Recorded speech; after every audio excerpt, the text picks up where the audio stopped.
Assalamualaikum warahmatullahi wabarakatuh. Selamat siang, Putri. Waalaikumsalam warahmatullahi wabarakatuh. Siang juga, Bu.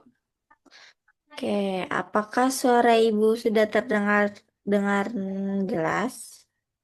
Jelas, Bu. Oke, alhamdulillah. Terima kasih ya sudah meluangkan waktu untuk mengikuti sesi konseling online hari ini. Sebelumnya, bagaimana kabar kamu hari ini?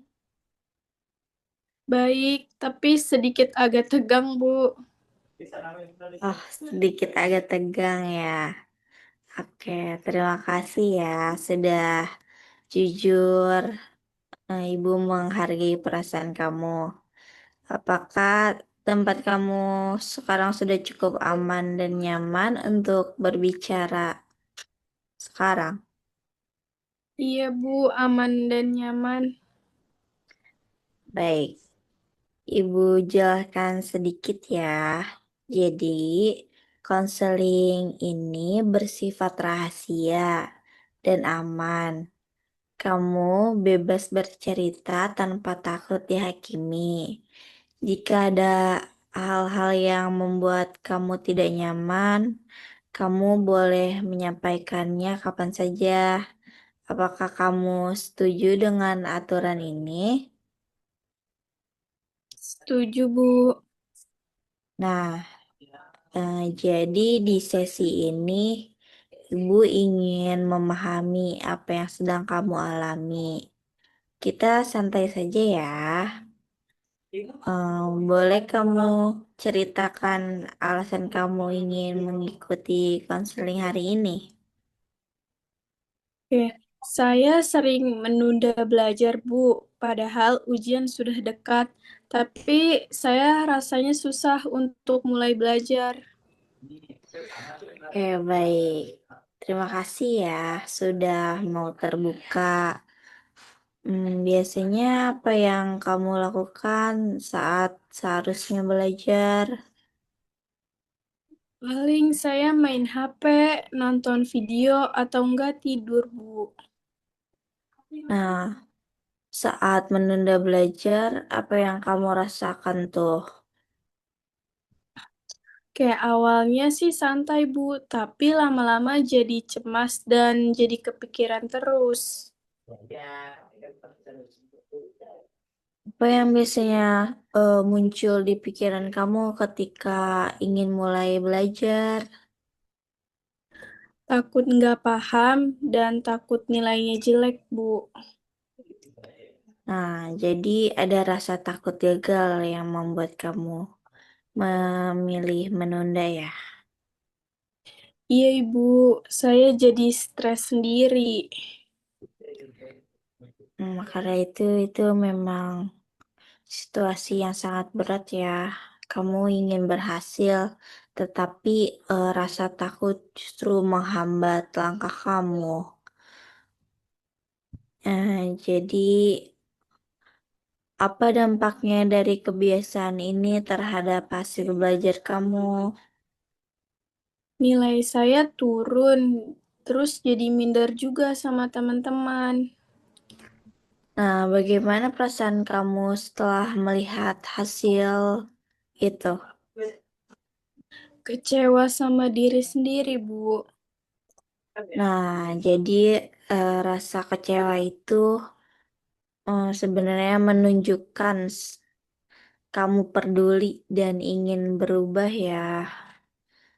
Setelah ibu mendengarkan yang sudah kamu ceritakan tadi, mungkin kamu menunda belajar karena takut gagal. Tetapi penundaan itu justru membuat kecemasan dan hasil belajar kamu menjadi menurun. Apakah itu sudah sesuai dengan apa yang kamu rasakan? Iya, Bu, sesuai saya baru sadar itu. Nah, jadi kesadaran ini sangat penting ya. Ini merupakan langkah awal untuk melakukan perubahan untuk kamu. Jika kamu bisa mengubah satu hal dari kebiasaan itu sekarang, apa yang ingin kamu ubah? Saya ingin bisa mulai belajar tanpa terlalu takut. Oke, baik. Apakah kamu setuju jika tujuan awal kita adalah membangun kebiasaan belajar kecil, tetapi harus konsisten dan mengurangi kecemasan itu? Setuju, Bu. Oke, Bu. Kita membuat langkahnya ya, supaya kamu dapat membangun untuk kebiasaan belajar kamu. Baik, Yang Bu. pertama itu mungkin kamu bisa memulai dengan melakukan belajar selama 20 menit per sesinya.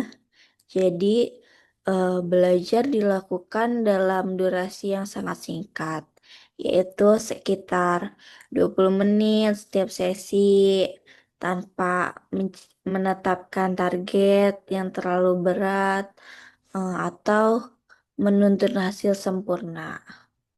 Karena supaya tujuan utama dari kegiatan ini adalah membangun keberanian untuk memulai belajar terlebih dahulu, sehingga kamu tidak merasa terbebani dan dapat perlahan membentuk kebiasaan belajar yang konsisten dan penting.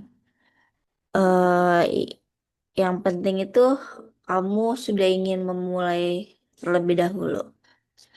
Lalu yang kedua itu kamu dapat membuat daftar materi kecil atau rangkuman singkat pada inti materinya, agar materi pembelajaran yang dipelajari difokuskan pada satu bagian tertentu saja tanpa harus mempelajari semua materi sekaligus karena kamu dapat terbebani nanti. Kalau dengan ngeringkas seperti ini kan kamu jadi lebih mudah memahami materinya dan mengurangi rasa cemas serta meningkatkan rasa percaya diri kamu dalam proses belajarnya. Kemudian yang ketiga itu kamu harus mengurangi distraksi HP ya pada saat sedang belajar.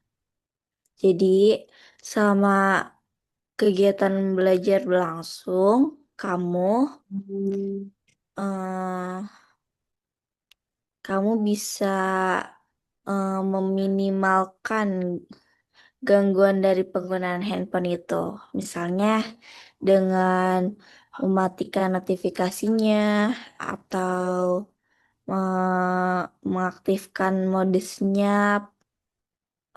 Bisa juga dengan meletakkan HP di tempat yang tidak mudah kamu jangkau. Bisa juga itu. Hal ini dilakukan supaya konsentrasi belajar kamu dapat terjaga dan perhatian tidak teralihkan oleh hal-hal di luar kegiatan belajar kamu dan supaya lebih fokus dalam belajarnya lagi. Dan yang terakhir, kamu bisa memberikan penghargaan pada diri kamu sendiri. Setelah menyelesaikan sesi belajar tadi, kamu bisa memberikan penghargaan kepada diri kamu sebagai bentuk apresiasi atau usaha yang telah kamu lakukan. Contohnya itu kayak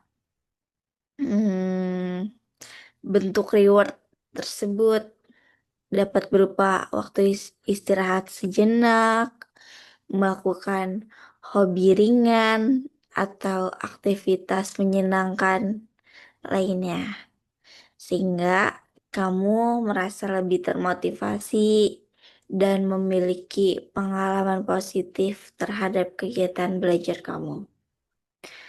Jadi, dari yang sudah kita rencanakan kebiasaan tadi, skalanya 1 sampai 10, seberapa siap kamu dalam menjalankan rencana ini?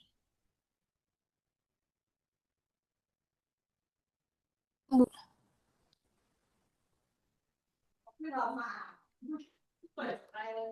Oke, angka 8 menunjukkan kesiapan yang baik. Ibu percaya kamu pasti bisa dalam mencobanya.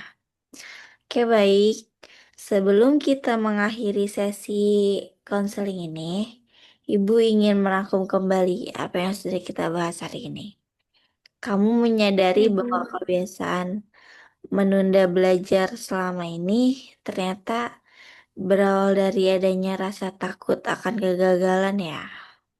Setelah menyadari hal tersebut, kamu pun membuat komitmen untuk mulai mengubah kebiasaan itu dengan belajar secara bertahap, terencana, dan lebih teratur. Apakah rangkuman ini sudah sesuai dengan yang kamu pahami dan rasakan? Iya, Bu, sesuai. Oke, baik. Ibu mengapresiasi keberanian dan kejujuran kamu. Ingat ya, perubahan tidak harus besar, tapi yang penting konsisten dalam menjalankannya. Terima kasih, Bu. Saya merasa jauh lebih tenang. Alhamdulillah, sama-sama. Kita akan evaluasi bersama ya di pertemuan berikutnya. Tetap jaga kesehatan dan semangat ya. Iya, Ibu. Terima kasih banyak. Assalamualaikum.